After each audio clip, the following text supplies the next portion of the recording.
முன்னாள் மாவட்ட செயலாளர், மாநில துணை செயலாளர், கல்வி பொருளாதார விழிப்புணர்வு இயக்க அண்ணன் மூபி குமரன் அவர்களே, ஏதோ ஆர்ப்பாட்டம் நடந்து கொண்டிருக்கிறது,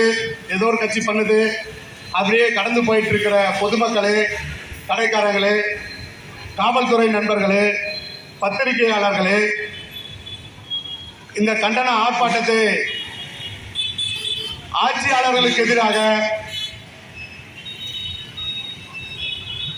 ஏன் ஆண்டவனே எளிய மக்களுக்கு ஒரு அநீதி இழைத்தால் அங்கு வெகுண்டெழுவார் எங்கள் எந்த எழுச்சி தமிழர், தந்தை எழுச்சி தமிழர் ஐயா திருமாவளவன் என்று உங்கள் அனைவருக்கும் கூறிக்கொண்டு, எளிய மக்களின் காவலன், வருங்கால முதல்வர் அண்ணன் எழுச்சி தமிழரின் பொற்பாதங்களை தொட்டு வணங்கி உங்கள் அனைவரையும் வருக வருக என வரவேற்று நன்றி கூறுகிறேன். நன்றி, வணக்கம்.